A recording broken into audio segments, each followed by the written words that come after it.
राजस्थान में चुनावी रण सज चुका है। राजस्थान की 7 सीटों पर उपचुनाव होने जा रहा है। उपचुनाव में भाजपा, कांग्रेस, राष्ट्रीय लोकतांत्रिक पार्टी और भारत आदिवासी पार्टी चुनावी मैदान में ताल ठोक रही है। इस चुनाव में भाजपा ने भजनलाल सरकार और केंद्र की मोदी सरकार की उपलब्धियों गिनाकर और साथ ही साथ मोदी सरकार की नीतियों को चुनावी मुद्दा बनाया है। वहीं दूसरी ओर कांग्रेस की बात करें तो कांग्रेस इस चुनाव में प्रदेश में किसानों की अनदेखी, युवाओं के साथ धोखा, महिलाओं पर हो रहे अत्याचार, पानी, बिजली की किल्लत जैसे मुद्दों को भुनाने में लगी हुई है।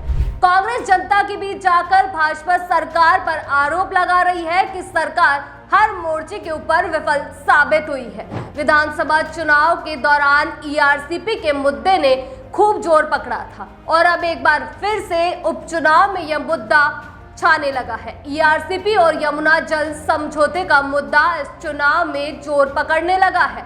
भजनलाल सरकार हरियाणा और मध्य प्रदेश के साथ में हुए जल समझौते को ऐतिहासिक समझौता बता रही है, जबकि कांग्रेस भाजपा सरकार पर आरोप लगा रही है कि इन दोनों समझौतों में प्रदेश के हितों से खिलवाड़ किया गया है। वहीं आपको बता दें कि उपचुनाव वाली सभी 7 सीटों पर जातीय समीकरण भी अहम भूमिका निभाने वाले हैं। इसके साथ ही साथ स्थानीय मुद्दे भी इस चुनाव के दौरान हावी रहेंगे। राष्ट्रीय लोकतांत्रिक पार्टी की ओर से 64 सीट पर कनिका बेनीवाल पर दांव खेला गया है। कनिका बेनीवाल हनुमान बेनीवाल की पत्नी है।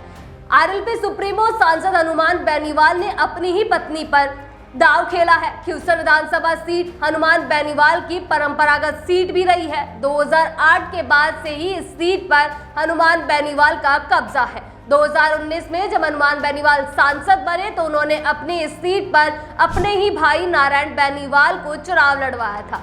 इस बार हनुमान बेनीवाल किसान और नौजवानों के साथ साथ स्थानीय मुद्दों को भी आधार बना रहे हैं और वो अपनी पत्नी के लिए वोट मांग रहे हैं। हनुमान बेनीवाल विरोधियों पर निशाना साधने में भी इस दौरान कोई कसर नहीं छोड़ रहे हैं। भारतीय आदिवासी पार्टी की ओर से कलुम्बर सीट के ऊपर अपने प्रत्याशी मैदान में उतारे गए हैं। भारतीय आदिवासी पार्टी आदिवासियों के हितों के मुद्दों को भुनाने में लगी हुई है। भारतीय आदिवासी पार्टी की ओर से जल, जंगल और आदिवासी समाज के हितों के सहारे चुनावी मैदान में डटी हुई है। बीएपी स्थानीय मुद्दों के लिए भाजपा सरकार और कांग्रेस को जिम्मेदार भी ठहरा रही है और इसके साथ ही वह अपने वोट बैंक को मजबूत करने में लगी हुई है। भारतीय आदिवासी पार्टी के नेता लगातार भील प्रदेश की मांग करने को लेकर भी समय समय पर इस मुद्दे को हवा देते हुए रहे हैं। सभी 7 सीटों पर चुनाव लड़ रही कांग्रेस भाजपा सरकार के 10 महीने के शासन की विफलताएं जनता को गिना रही है। इसके अलावा विधानसभा चुनाव के घोषणा पत्र में जो वादे भाजपा सरकार की ओर से किए गए थे वह अभी तक पूरे नहीं हुए हैं। उन्हें लेकर भी कांग्रेस के नेता सवाल खड़े कर रहे हैं। युवाओं, किसानों और महिलाओं पर हो रहे अत्याचारों को मुद्दा बनाकर कांग्रेस लगातार भाजपा सरकार के ऊपर हमलावर हो रही है। भाजपा नेता उपचुनाव में प्रदेश सरकार के 10 महीने के कार्यकाल की उपलब्धियां गिना रहे हैं। इसके साथ ही केंद्र की मोदी सरकार के ऐतिहासिक फैसलों को जिक्र भी कर रहे हैं और अपने पक्ष में माहौल बना रहे हैं।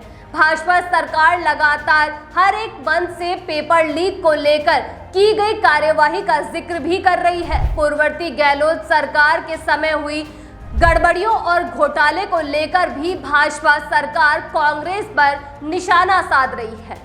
कांग्रेस में प्रदेश अध्यक्ष गोविंद सिंह डोटासरा की अगर बात करें तो उन्होंने भाजपा पर हर तबके से झूठे वादे का आरोप लगाया है। गोविंद सिंह डोटासरा का आरोप है कि भाजपा सरकार हर मोर्चे पर विफल साबित हुई है।